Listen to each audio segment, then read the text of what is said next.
What you see here are Band-Aids. They're Band-Aids to a problem that the company Enve behind me helped create.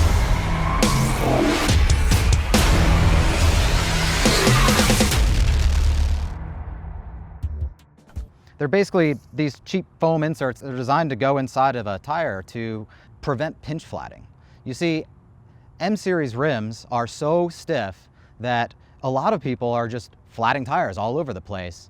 And so this market has popped up where you can, try to shove these inside your tire and they'll hopefully prevent flats. But A, they don't do a great job of doing that, and B, they're really hard to install. So Enve's been working on some new technologies, and they're launching a new M-Series family that hopefully solves the problem and actually gets rid of these Band-Aids for good.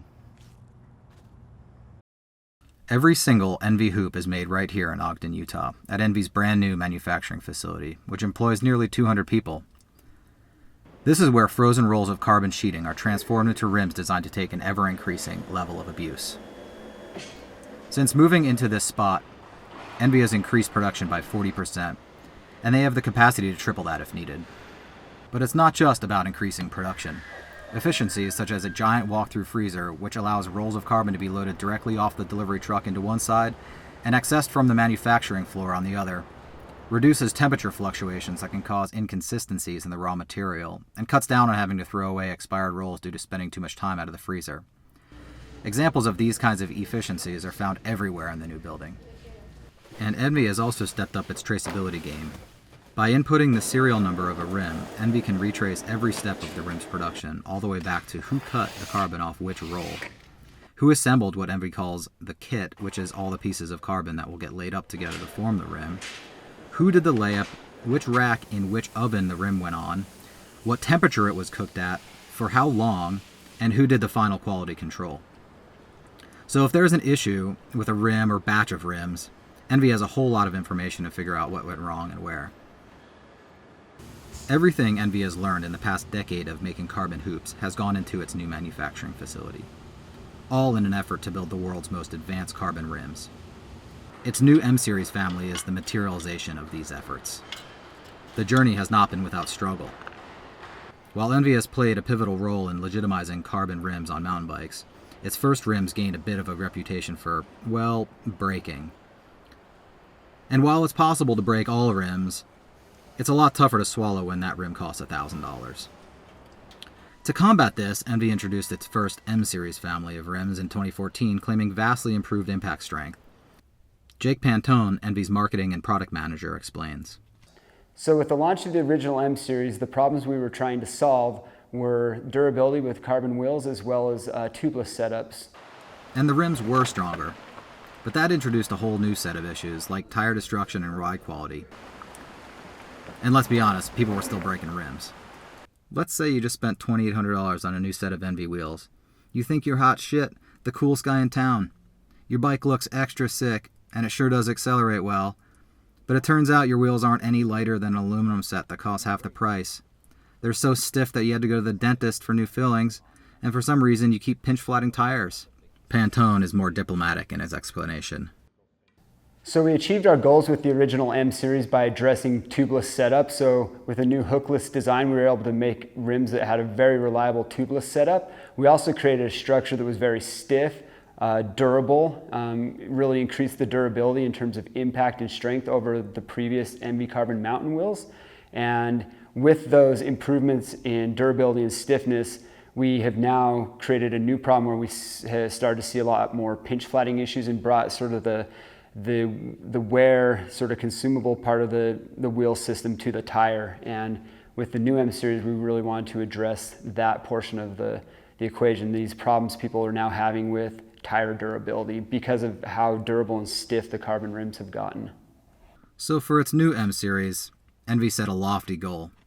They wanted to eliminate pinch flats altogether, while simultaneously increasing impact strength and improving ride characteristics. This is done through a couple technologies, the first of which is called wide hookless bead. You can probably guess what that is. So the actual hookless bead on the new M5 and M6 series wheels has gotten wider. This technology improves the durability of the rim, increases the impact resistance of it, as well as helps eliminate the propensity for pinch flats. Think of the wide bead as a dull knife and a narrow bead as a sharp one. The wider the bead hook, the duller it is, making it less likely to cut through your tire. You can also probably guess what this next technology means. They call it protective rim strip. The second technology is a protective rim strip that is an interface between the carbon and the tire itself. And again, the idea for this technology is to dissipate energy as the rim and tire are being impacted with objects in the trail. And it's proven very successful in virtually eliminating pinch flats as well as protecting the carbon itself. So with the protective rim strip technology, in the test lab, we're actually breaking the rim before we're seeing the rim and the tire pinch flat. Wow, okay. I mean, I've pinch flatted my fair share of tires before, and the idea of virtually eliminating the possibility of doing so sounds pretty damn enticing. But we're talking about lab results here. We didn't come all the way out to Utah just to talk about the new rims. We wanted to get the things out on the trail to see for ourselves. We wanted to be sort of proper about our field testing, so we started out with the original M70 to get a feel for the course and establish a baseline. With that done, it was time to set up and do something I've never actually done before on a bike. Riding headlong into a rock in order to intentionally break stuff is a bit counterintuitive after you've spent your entire life learning how to read the trail to avoid such obstacles. After selecting the perfect rock, the testing would commence. It took a few attempts and a pretty solid hit, but mission accomplished? Now that that was done, it was time to jot down some notes on a test form. Went fast, hit rocks, flatted on purpose, and then we'd swap some wheels. Next up would be the new M730s.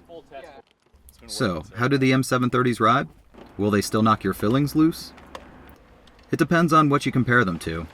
Compared to the M70s we just rode, the model they replace, they feel noticeably more comfortable. But if you're looking for aluminum level compliance, you won't find it here. What you will find though is a rim that's pretty friggin' strong. I let a bunch of air out because I was...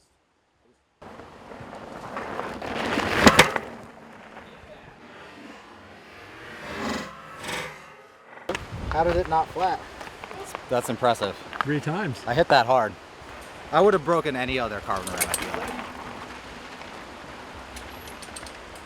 Okay, so that's pretty impressive. If my fat ass couldn't pinch flat the tire or break the rim, what could? And how does the M7 stack up against tire inserts like Huck Norris and Flat Tire Defender? So, into the lab we went. To test mountain rims, Enve drops an 85-pound weight attached to a steel mandrel in 1-inch increments onto a rim with a tubeless tire set to 24 psi. The weight is positioned so that it will only contact one side of the bead, because in the field, this is how most pinch flats occur. And it also focuses all the energy in one small area, so it's a better test for overall impact resistance. We spent the better part of a day in the lab, struggling to install a bunch of different tire inserts, and then destroying them in the drop test. First up was the M70HV with no insert, which made it to 5 inches before the tire pinch flatted. Then, we installed various inserts in the M70HV, some of which improved impact and flat resistance significantly. Others only added weight and showed no actual gains protecting the rim against flats. The general rule went like this. The more the system protected the rim and tire, the harder it was to install, and the heavier it was. The best performing system from a protection standpoint is insanely difficult to install, adds over a pound to your bike, and if you do wind up flatting, good luck trying to repair it trailside. But it made it all the way to 8 inches before the rim broke, and 10 before the tire pinch flatted. Finally, it was the new M730's turn. The thing went to 9 inches before the mandrel broke the rim, and even then the tire and tubeless system remained intact. Enve's current drop test doesn't actually even go high enough to generate a pinch flat on the M7 rim. And if you do manage to hit something harder than I did and break a rim while riding, Enve's got a pretty good warranty. They'll replace it for you for free for 5 years, as many times as you need, and they'll pay for shipping in both directions. Guaranteed wheels for 5 years, fewer flats, and less time and money spent replacing tires. You know what that sounds like? It sounds like more time spent riding, and that's something I can get down with.